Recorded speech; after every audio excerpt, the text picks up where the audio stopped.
बड़ा हाइब्रिडेशन के बारे में डिस्कस किया था क्लास में, उसकी कौन सी टाइप है और स्पेशली जब डी ऑर्बिटल पार्टिसिपेट करता है तो बच्चे कौन सा डी ऑर्बिटल पार्टिसिपेट करता है।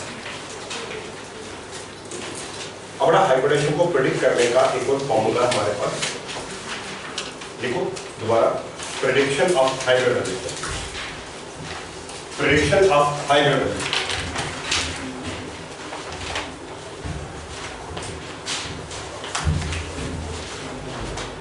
Yes, prediction of hybridization.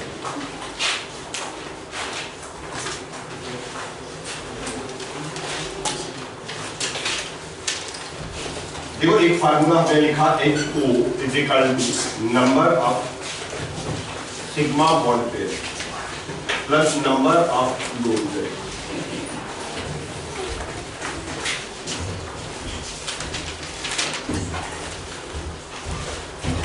अब देखिए नंबर ऑफ वो जो एटम है वो कितने सिग्मा बॉन्ड बना है प्लस उसके पास कितने लोन है, दोनों को ऐड करेंगे, that will tell us the hybridisation. एक फार्मूला मैं अभी और लिख देता हूं,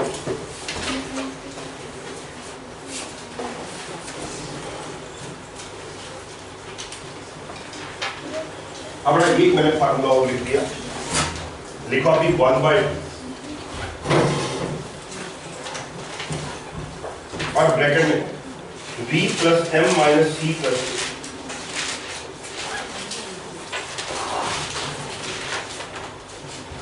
वन बाय ब्रैकेट में V plus M minus C plus A।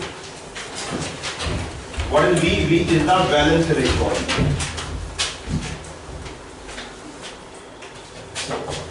जिस एटम के आप हाइब्रिडेशन निकाल रहे हो बच्चे उस एटम के valence electron, V is the valence electron,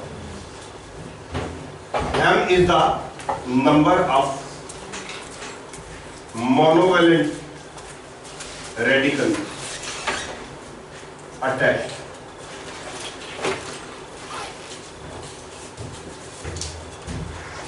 बच्चे M का मतलब है मोनोवेलेंट, कितने मोनोवेलेंट जिनकी वैलेंसी 1 है। बड़ा मोनोवेलेंट हो रहा है, एक तो हाइड्रोजन है, फिर हाइड्रोजन है, फिर हाइड्रोक्साइड है, फिर एमाइन है, एटसेट्रा।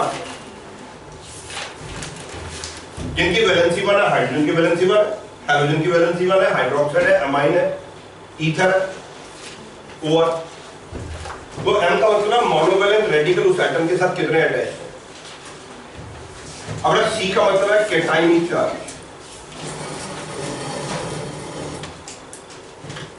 मतलब पॉजिटिव चार्ज, और बच्चे A का मतलब है एनायनिक चार्ज।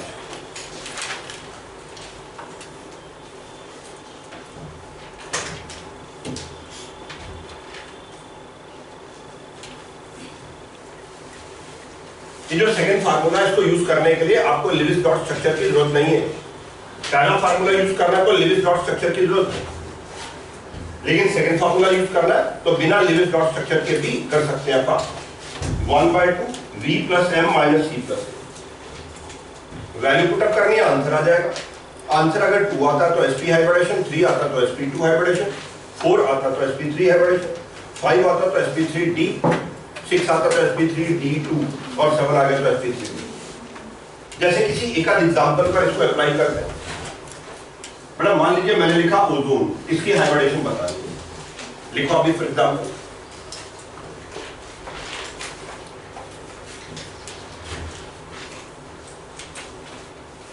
बड़ा ओजोन का जो सेंट्रल एटम है वो तो ऑक्सीजन आ जाएगा, ऑक्सीजन ही आएगा ना सेंट्रल एटम।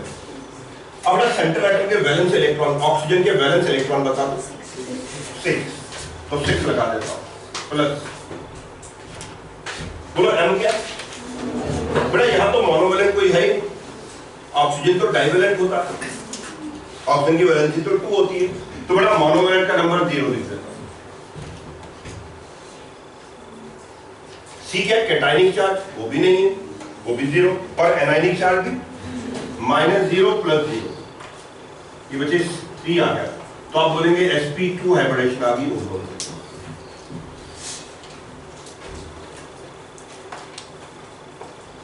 जो सेंट्रल ऑक्सीजन होगा उसके साथ मोनोवेलेंट तो कोई है ही नहीं, तो मोनोवेलेंट भी 0, केटाइनिक चार्ज भी 0, एनाइनिक चार्ज भी 0, है ना। सॉल्व किया, 6 को 2 से डिवाइड किया। अच्छा, अगर मैं लिखता हूं नाइट्रिक एसिड, इसमें hybridisation HO is equal to 1/2। अब ये तो आपको बताना पड़ेगा नाइट्रिक एसिड का सेंटर एटम कौन सा दे दे, नाइट्रोजन। अब बोलो नाइट्रोजन के वैलेंस इलेक्ट्रॉन 5, लिख देता हूं 5 +1 -0 +0, ये भी बच्चे 3 आ गए। अब बताएंगे 5 के आगे 1 कहां से आया, हाइड्रोजन मोनोवैलेंट 1, ऑक्सीजन डाइवैलेंट है, उसके लिए कुछ नहीं करना, ठीक है। Cationic charge 0, anionic charge.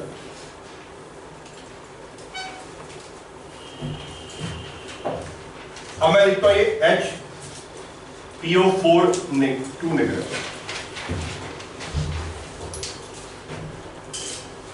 Hydrogen phosphate ion. बच्चे हाइड्रोजन फॉस्फेट आयन, इसका हाइब्रिडेशन बताना है। तो centre atom phosphorus HO is equal to 1/3।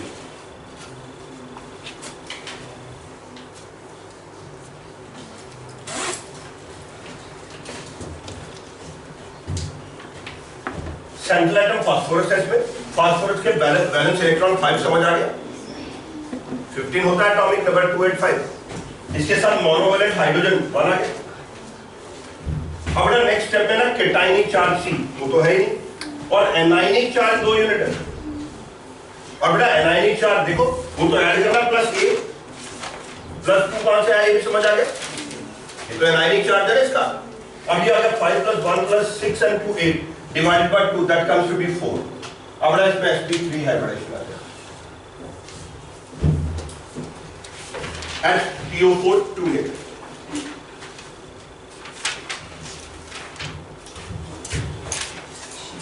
अगर मैं लिखूं SF4,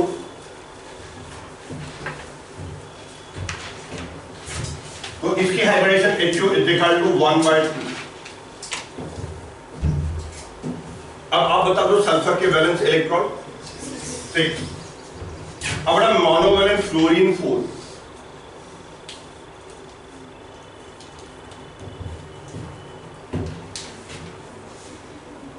फ्लोरीन मोनोवैलेंट है ना, हाइड्रोजन, ना केटाइनिक चार्ज ना एनाइनिक चार्ज, है ना। अब बड़ा इसकी हाइब्रिडेशन आएगी sp3d हाइब्रिडेशन।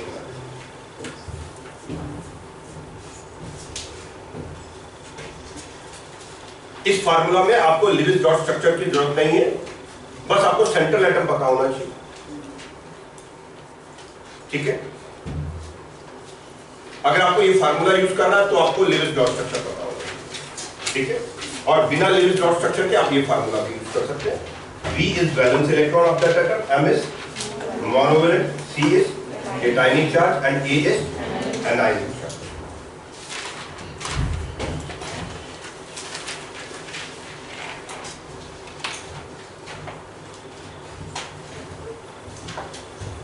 अच्छा, मैंने एक फार्मूला बताया था फॉर्मल चार्ज कैलकुलेट करने का। कई बार एक क्वेश्चन मिलता कैलकुलेट द फॉर्मल चार्ज, वो भी लिख दो मेरा formal charge, formal charge on an atom,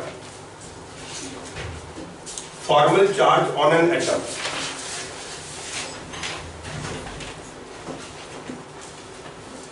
in A molecule is equal to valence electron minus unshared electron minus 1/2 shared electron।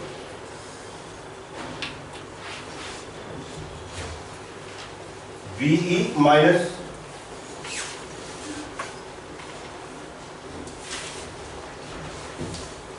एक मॉलिक्यूल में कोई एटम है, अगर उसका फॉर्मल चार्ज कैलकुलेट कर रहा है तो उसके valence electron minus unshared electron, उसके अनशेयर्ड इलेक्ट्रॉन कितने जो उसने शेयर नहीं कर रखे, minus 1/2 shared electron,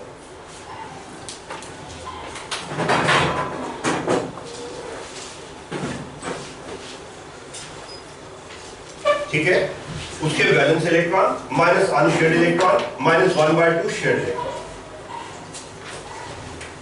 for example बड़ा फिर मैं एक मॉलिक्यूल लिखता हूं, ओजोन।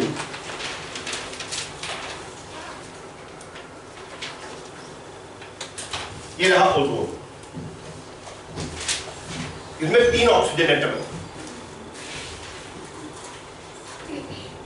मैं कह सकता हूं ये एटम नंबर 1 है, एटम नंबर 2, एटम नंबर 3, और मुझे कहा जा रहा है बताओ इन तीनों ऑक्सीजन एटम का फॉर्मल चार्ज क्या है। चलिए मान लीजिए मैं इसको एटम नंबर 1 ले लेता हूं, this is atom number 2, this is atom number 3। Formal charge on oxygen 1, वो जो 1 नंबर ऑक्सीजन है उसका फॉर्मल चार्ज निकालना। Formal charge on oxygen 1, next आ जाएगा फिर formal charge on oxygen 2, formal charge on oxygen number 3।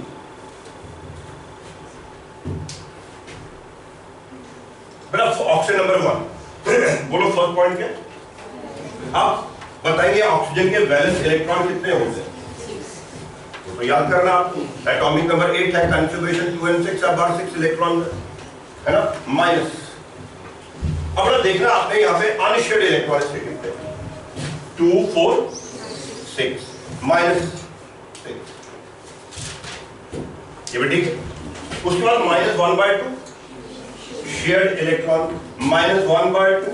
बेटा इसके जो शेयर्ड मतलब कॉमन इलेक्ट्रॉन है वो 2 है ना, ये 2 इलेक्ट्रॉन शेयर्ड है ना, कॉमन है इन दोनों के बीच में, है ना। इसके वैलेंस इलेक्ट्रॉन 6 है, atomic number 8 2 and 6, minus unshared electron 2 4 6, -1/2 into shared electron. अब ये आ जाएगा -1। तो ये जो वाला जो ऑक्सीजन है इसका फॉर्मल चार्ज -1।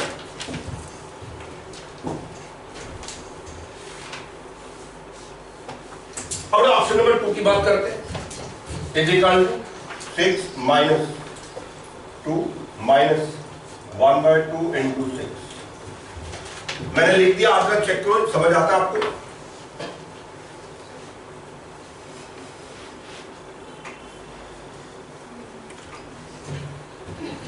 ऑक्सीजन के वैलेंस इलेक्ट्रॉन बोल दो 6, माइनस इस ऑप्शन के अनशेयर्ड इलेक्ट्रॉन -1/2 शेयर, देखना 2 यहाँ पे है, 2 यहाँ पे और 2 यहाँ पे, 2 2 4 2 6 शेयर है, 3 बॉन्ड बना रहा है ना ये, तो 6 इलेक्ट्रॉन शेयर हुए टोटल, ठीक है। 1/2 इंटू 6, देखो जरा सॉल्व करके ये +1 आ रहा है, तो इस ऑप्शन का formal charge just solve.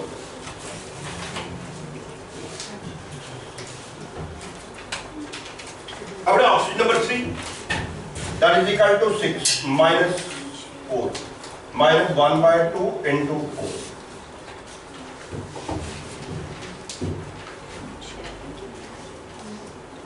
Valence electron तो 6 होते ही हैं, इसके अनशेयर्ड इलेक्ट्रॉन 4 है, -1/2 बच्चे बॉन्ड ये 2 बना रहा है, 1/2 इंटू 4, एक बॉन्ड में 2 इलेक्ट्रॉन है ना, ये 2 6 और 0। तो ओजोन में 3 ऑक्सीजन है और तीनों का फॉर्मल चार्ज अलग अलग है। ये जो फर्स्ट इधर से दिख रहा है इसका 0 आ रहा है, सेंटर वाले का +1 आ रहा है, नेक्स्ट वाले का -1। बड़ा ये जो है चार्ज क्यों आ रहा है, ये कोऑर्डिनेट बॉन्ड की वजह से आ रहा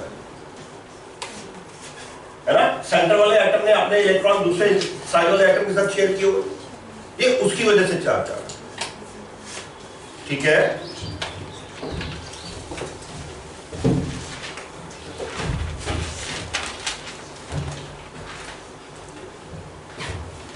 फिर एक क्वेश्चन लिखो, बड़ा बॉन्ड एंगल का क्वेश्चन है। देखो, arrange the following molecules, arrange the following molecules in the increasing order of their bond angle, in the increasing order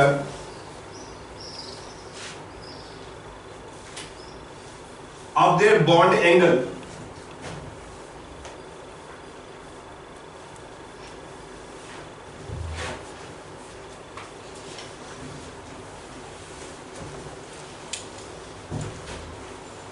अब ये मैंने 3 मॉलिक्यूल लिखे।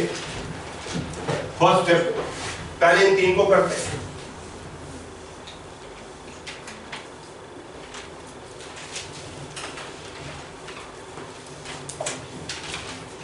पहले हम इन 3 को करते हैं। अमोनिया, अमोनियम आइन, इसे बोलेंगे एमाइड आइन, NH2 नेगेटिव, एमाइड आइन। अमोनिया, अमोनियम आइन एंड एमाइड आइन। अगर आपको याद है बॉन्डिंग कैसे एक्सप्लेन करते हैं, पहले उनका लिविस डॉट स्ट्रक्चर बनाते हैं, है ना, फिर देखते हैं सेंट्रल एटम पर नंबर ऑफ इलेक्ट्रॉन पेयर, याद है, जिसके पास जितने ज्यादा इलेक्ट्रॉन पेयर उसका बॉन्डिंग उतना कम। अगर इलेक्ट्रॉन पेयर सेम हो जाए फिर लोन पेयर देखते हैं। कुछ आया आपको? चलिए ड्रॉ करिए अमोनिया का, draw the Lewis dot structure of ammonia.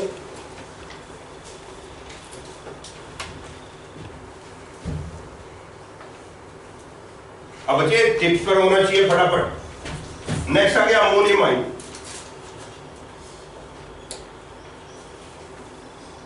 This is ammonium ion. There is a coordinate bond from nitrogen towards H for the given. और लास्ट है एमाइड आइन। ये आप बना के बताओ मुझे। ये जो नेगेटिव चार्ज है ये नाइट्रोजन पर कंसीडर कर सकते हैं आप।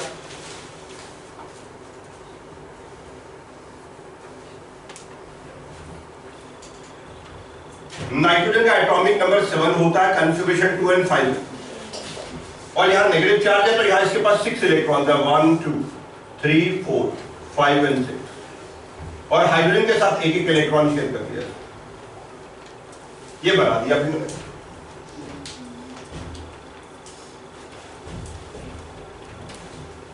अब इनके नीचे लिखूंगा इलेक्ट्रॉन पेयर। फर्स्ट केस में 4, सेकेंड केस में 4, थर्ड केस में भी, या इसको ऐसे करता हूं 3 + 1 दैट इज 4। इस केस में आएगा 4 + 0 इज इक्वल टू 4, और इस केस में आएगा 2 + 2 इज इक्वल टू 4। कैसे काम करता है electron pair? Sigma bond pair and lone pair. First जो 3 सिग्मा बॉन्ड बना रहा है, एक लोन पेयर, 3 + 1 इज 4। ये जो 4 के 4 सिग्मा बॉन्ड बना रहा है, 4 + 0 इज 4, या फिर 2 सिग्मा बॉन्ड 2 लोन पेयर। और भाई इलेक्ट्रॉन पेयर तो सेम आ रहे हैं। बोलो जब इलेक्ट्रॉन पेयर सेम होते हैं तो इसमें एक लोन पेयर, इसमें 0 लोन पेयर, इसमें 2 लोन पेयर।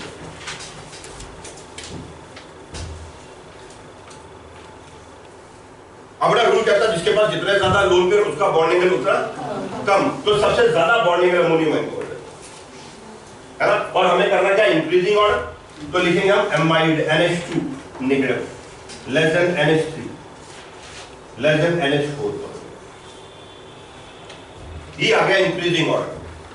इसका बॉन्डिंग एंगल सबसे कम हो जाएगा, इसका बॉन्डिंग एंगल ज्यादा, और इसका सबसे ज्यादा। जिसके पास जितने ज्यादा लोन पेयर उसका बॉन्डिंग एंगल उतना कम हो जाएगा, और सबसे ज्यादा लोन पेयर तो यहां आ रहे। बोलिए हो गया क्लियर? अब ना वो ट्राई करो, NO2 पॉजिटिव, NO2 नेगेटिव। ये आ गया नाइट्रोजन डाइऑक्साइड। तो ना इसको बोलते हैं नाइट्रोनियम आइन। नाइट्रोनियम आइन इसको बोलते हैं नाइट्राइट आइन। NO2 नेगेटिव, नाइट्राइट आइन, ये नाइट्रोनियम आइन।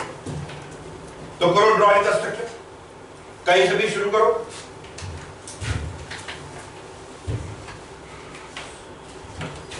अगर ये चार्ट मैं नाइट्रोजन पे कंसीडर करूं, nitrogen negative, there are 6 electrons, 1 2 3 4 5 और 6।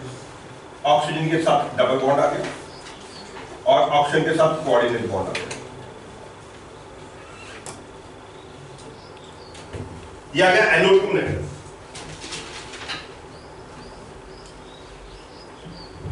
ऑक्सीजन का ऑक्टेट भी पूरा, नाइट्रोजन का ऑक्टेट भी पूरा, ऑक्सीजन का ऑक्टेट भी पूरा।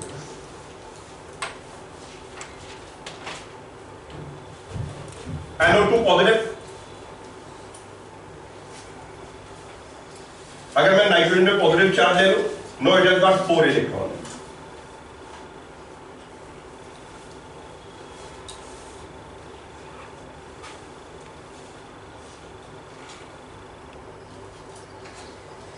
ये आ गया NO2 पॉजिटिव।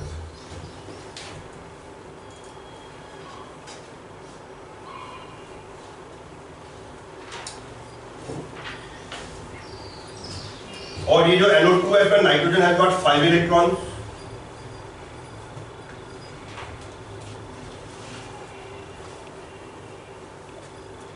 बट ऐसे नाइट्रोजन का ऑक्टेट पूरा नहीं होगा। मैंने आपको बताया था ऑड इलेक्ट्रॉन मॉलिक्यूल की एग्जांपल में, जिसमें नाइट्रोजन के पास एक अनपेड इलेक्ट्रॉन, ये NO2 हो गया न्यूट्रल, ये हो गया NO2 पॉजिटिव, ये हो गया NO2 नेगेटिव। अब सबसे पहले नीचे हम काउंट करेंगे इलेक्ट्रॉन पेयर।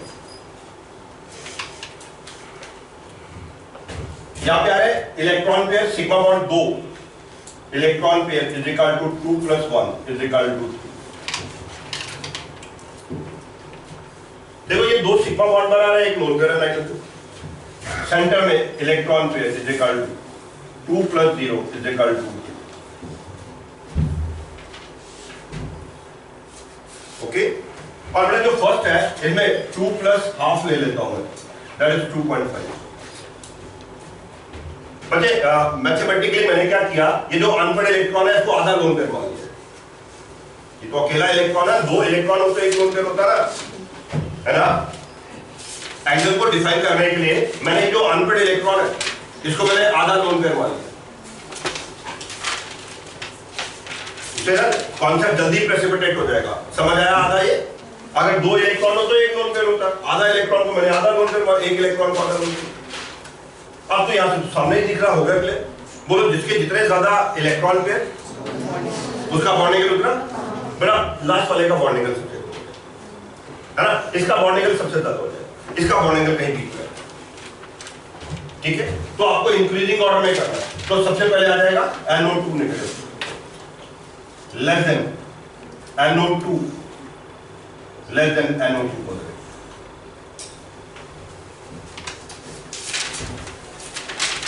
2.5, 2 और 3। तो जितना ज्यादा इलेक्ट्रॉन पे उतना कम बॉन्डिंग, सबसे कम बॉन्डिंग NO2 नेगेटिव का है, लेस देन NO2। ये आ गया NO2 2.5 लेस देन NO2। ठीक है,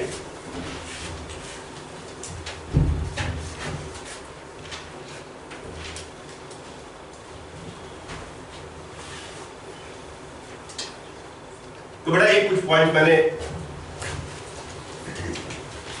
कंक्लूड किए, जिसमें डाइपोल मूवमेंट था, बॉन्ड एंगल था, हाइब्रिडाइजेशन थी और मॉलिक्यूल की शेप थी। हमारा नेक्स्ट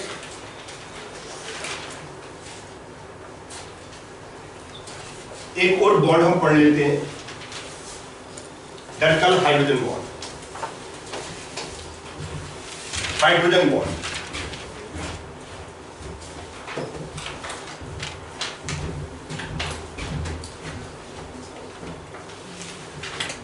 लिखिए, it is a strong physical bond. It is a strong physical bond.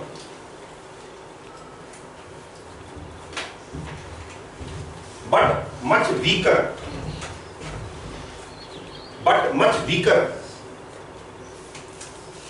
than a chemical bond.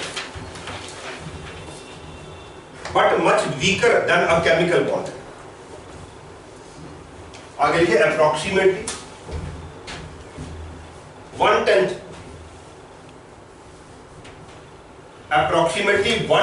the strength of a covalent bond. Approximately 1/10 the strength of a covalent bond.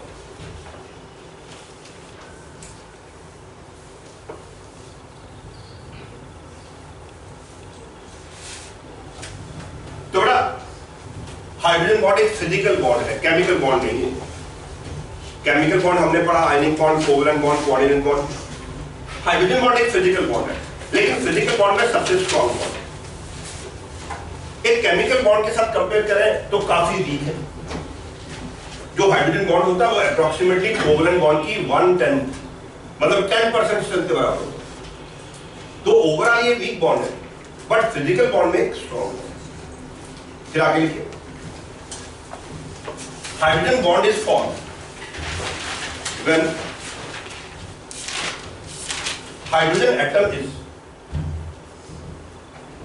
hydrogen atom is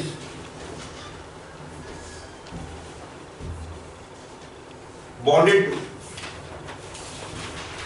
highly electronegative small atom, highly electronegative small atoms such as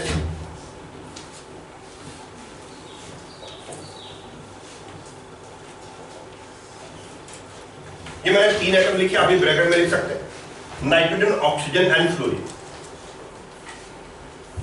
और नीचे मैंने इनकी electronegativities लिखी है। Nitrogen की electronegativity 3, oxygen की 3.5, fluorine की 4। बेटा जब हाइड्रोजन इनके साथ अटैच होता है, बॉन्ड बनाता है, उसके बाद हाइड्रोजन बॉन्ड बन पाता है। जब hydrogen highly electronegative small atom, दो बातें, हाईली इलेक्ट्रोनेगेटिव स्मॉल एटम से अटैच होता है। देखो एक क्लोरीन है, इसकी इलेक्ट्रोनेगेटिविटी भी 3 है, लेकिन जो क्लोरीन है वो HCl में हाइड्रोजन बॉन्ड नहीं बनाता। तो एक इंपॉर्टेंट क्वेश्चन पूछा जाता है कि नाइट्रोजन और क्लोरीन इलेक्ट्रोनेगेटिविटी वैल्यू तो दोनों की सेम है, लेकिन नाइट्रोजन हाइड्रोजन बॉन्ड बना लेता है, क्लोरीन नहीं बना पाता। बेटा उसका रीजन है क्लोरीन का साइज बड़ा है। नाइट्रोजन में 2 शेल है, जबकि क्लोरीन में 3 शेल है ना, लिख सकते हैं इस बात को। Chlorine due to large size, chlorine due to large size cannot form hydrogen bond. Chlorine due to large size cannot form hydrogen bond in HCl। तो बच्चे क्लोरीन जो है ना, इलेक्ट्रोनेगेटिविटी तो नाइट्रोजन के बराबर है, लेकिन फिर भी हाइड्रोजन बॉन्ड नहीं बना पाता क्योंकि क्लोरीन का साइज बड़ा है ना। तो हाइड्रोजन बॉन्ड बनाने के लिए एक तो इन एटम्स की इलेक्ट्रोनेगेटिविटी ज्यादा होनी चाहिए और दूसरा साइज छोटा होना चाहिए। आगे के एग्जाम्पल, तो ये मैं HF के साथ स्टार्ट कर रहा हूं। HF, अब ना HF का एक और सेकेंड मॉलिक्यूल HF,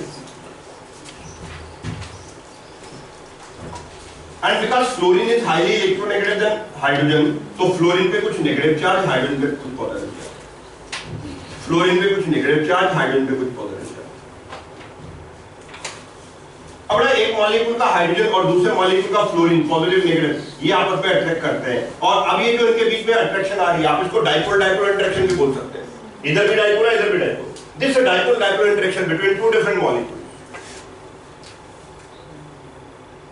जब हाइड्रोजन सेंटर में आ गया और 2 हाईली इलेक्ट्रोनेगेटिव एटम साइड पे आ गए, हम बोलते हैं hydrogen is sandwiched between 2 highly electronegative. अब ये जो बॉन्ड बना dipole dipole interaction, this bond is called hydrogen. ठीक है ना। HF फ्लोरीन की इलेक्ट्रोनेगेटिविटी हाइड्रोजन से कहीं ज्यादा है। अब इस मॉलिक्यूल में नेगेटिव पॉजिटिव चार्ज है, डाइपोल है। अब इस मॉलिक्यूल के बीच में जो डाइपोल डाइपोल इंटरेक्शन आ रही, लिख सकते हैं आप हाइड्रोजन बॉन्ड की डेफिनेशन। लेकिन hydrogen bond is a dipole interaction between different molecules,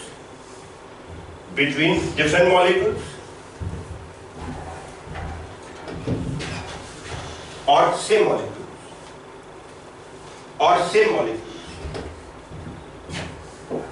when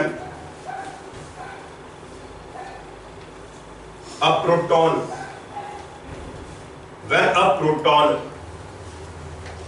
bracket में देखो H पॉजिटिव है, इधर देखो ये प्रोटॉन H पॉजिटिव है, आगे देखो is sandwiched between 2 highly electronegative atoms.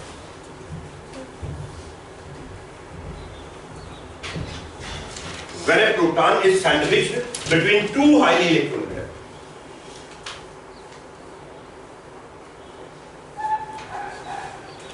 तो बच्चे ये जो डाइपोल डाइपोल इंटरेक्शन आ रही है, याद रखना ये 2 अलग अलग मॉलिक्यूल के बीच में भी हो सकती है या फिर एक मॉलिक्यूल के अंदर भी हो सकती है। ये एक मॉलिक्यूल के अंदर कैसे होती है ये आगे चल के एग्जांपल देता हूं। अभी मैंने एग्जांपल दी 2 अलग अलग मॉलिक्यूल के बीच। बड़ा सुनो, अगर 2 अलग अलग मॉलिक्यूल के बीच में तो हम बोलते हैं इंटरमॉलिक्यूलर हाइड्रोजन बॉन्ड। अगर एक ही मॉलिक्यूल के अंदर आ जाएगी तो इंट्रामॉलिक्यूलर हाइड्रोजन बॉन्ड।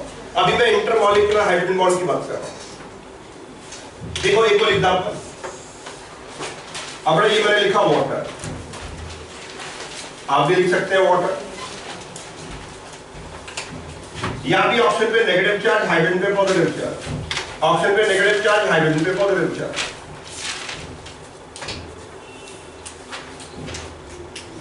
अब ये नेगेटिव और ये पॉजिटिव अटैक करेंगे, again there is dipole dipole interaction and this interaction is hydrogen।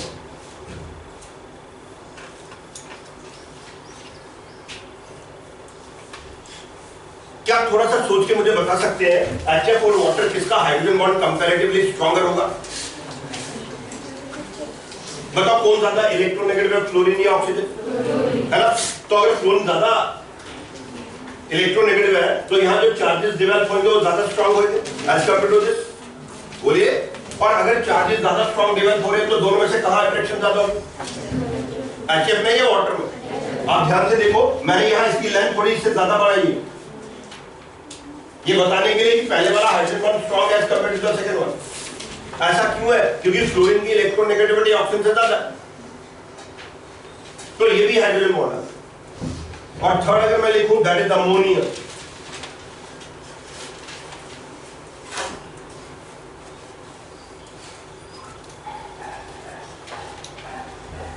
यहां भी नाइट्रोजन पे नेगेटिव और हाइड्रोजन पे पॉजिटिव चार्ज है। Again there is dipole dipole attraction which is hydrogen bond. लेकिन अमोनिया में आते आते हाइड्रोजन बॉन्ड काफी वीक हो जाता है क्योंकि नाइट्रोजन की इलेक्ट्रोनेगेटिविटी और कम हो। फर्स्ट केस में इसकी स्ट्रेंथ कुछ 42 किलो जूल पर मोल के रेंज में आती है, सेकंड केस में 29.5 किलो जूल पर मोल के रेंज में आ जाती है, और थर्ड केस में कुछ 12.5 किलो जूल पर मोल के रेंज में। इन तीनों में से सबसे स्ट्रॉन्ग हाइड्रोजन बॉन्ड HF में होता है और अमोनिया में सबसे वीक होता है।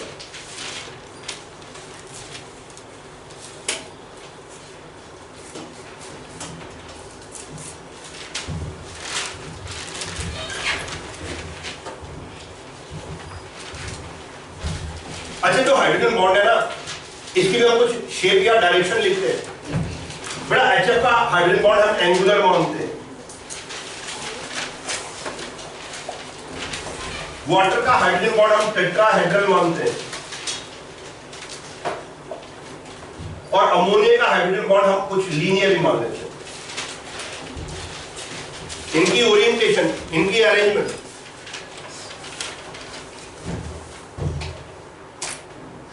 बड़ा HF का हाइड्रोजन बॉन्ड हम बोलते हैं ये एंगुलर, HF इज एंगुलर तरीके से अरेंज होता है। देखो कैसे,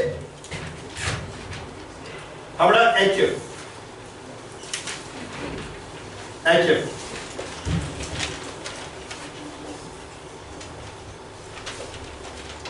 हमारा प्लीज पहले देखना समझना, HF हमारा ये हाइड्रोजन बॉन्ड बनता है। अभी आप ड्रॉ नहीं करना, पहले समझ लेना। ये H और ये H और नेक्स्ट F के साथ ये हाइड्रोजन बॉन्ड है, ये F और H, ये ऐसे। आप बोले कि ऐसा क्यों है? इधर देखो, कोई भी एक एटम, जैसे मान लो ये फ्लोरीन ले लेता हूं, आप बोलो फ्लोरीन का एटॉमिक नंबर, कॉन्फ़िगरेशन 12, बाहर कितने इलेक्ट्रॉन, एक इसने बॉन्ड में यूज कर लिया तो इसके पास 3 लोन है ना। अब एक ने उसने बॉन्ड में यूज कर लिया और बचे एक लोन पेयर जो है वो हाइड्रोजन बॉन्ड बना लेता है, हाइड्रोजन बॉन्ड लोन पेयर के साथ बनता है। अब आपने बताना ये फ्लोरीन जो है ये कितने बॉन्ड बना रहा है? 2, और कितने lone pair? 2 bond pair 2 lone pair. Shape क्या है? तो वेस्पर थ्योरी में देखनी है ना आपने, 2 bond pair and 2 lone pair, shape is angular. So that's why fluorine में ये HF में ये एंगुलर शेप में आ जाता है, because fluorine have got 2 lone pair and 2 bond pair. Okay, है ना? The arrangement, the orientation of hydrogen bond in HF is angular. कर लो इसको ड्रॉ।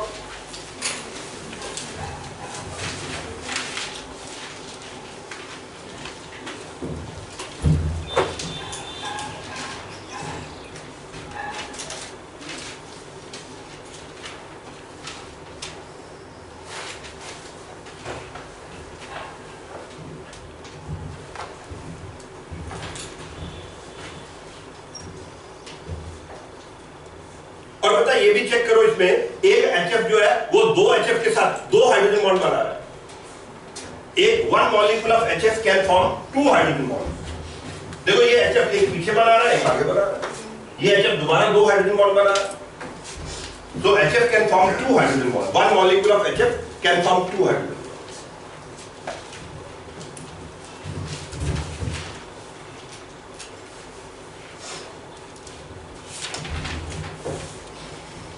अब देखो वाटर का हाइड्रोजन बॉन्ड, ये मैंने वाटर लिखा, इसके आगे भी वाटर, इसके पीछे भी वाटर।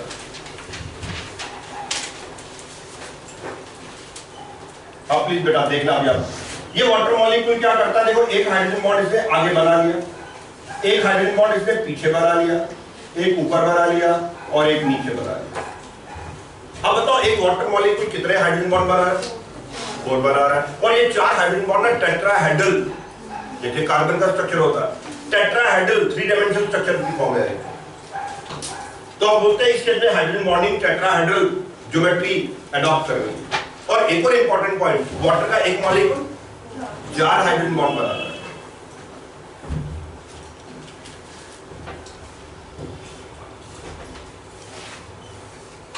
जबकि ammonia primarily linear hydrogen bonding ही करता है। यहां भी एक अमोनिया जो है वो 2 अमोनिया के साथ हाइड्रोजन बॉन्ड बनाता है।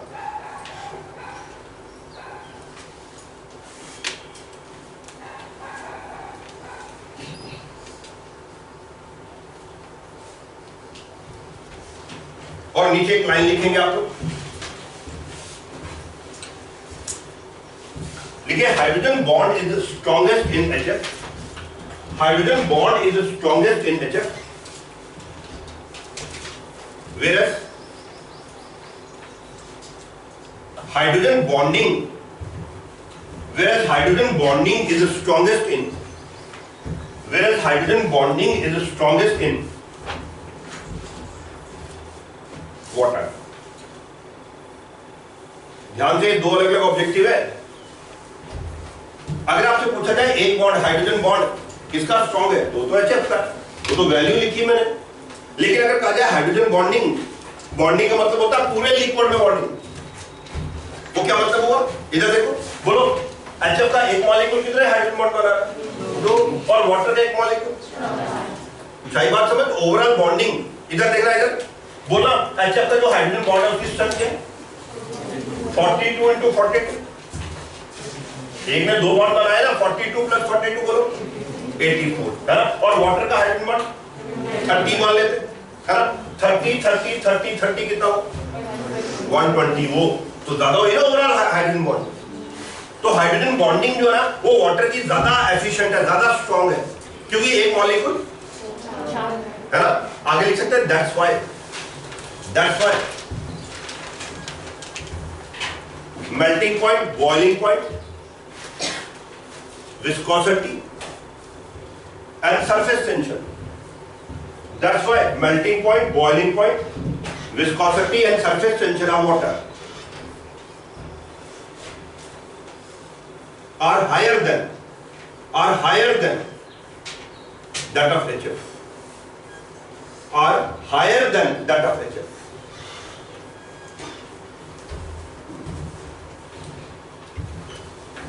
Are higher than that of HF. Please tell me, are you able to understand? जिनमें जितने ज्यादा स्ट्रॉन्ग बॉन्ड होगा फिर उसके मेल्टिंग पॉइंट, उसके बॉइलिंग पॉइंट उतने ज्यादा हो जाएंगे, है ना। क्वेश्चन आता है हाइड्रोजन बॉन्ड तो HF का स्ट्रॉन्ग है, फिर वाटर का बॉइलिंग पॉइंट ज्यादा क्यों है? आप बोलेंगे क्योंकि उसमें ओवरऑल 3 डायमेंशन में बॉन्डिंग जो है hydrogen bonding that is more efficient and more stronger as compared to water की विस्कोसिटी, वाटर की सरफेस टेंशन इतनी हाई क्यों है? Because of extensive hydrogen bond. तो वाटर का एक मॉलिक्यूल 4 हाइड्रोजन बॉन्ड बना पाता है, जबकि HF का एक मॉलिक्यूल 2 ही हाइड्रोजन बॉन्ड। ठीक है, तो ये आइडिया हाइड्रोजन बॉन्ड होता क्या है आज मैंने आपके साथ डिस्कस किया, इंटरमॉलिक्यूलर हाइड्रोजन बॉन्ड। और इसकी एक और टाइप क्या है?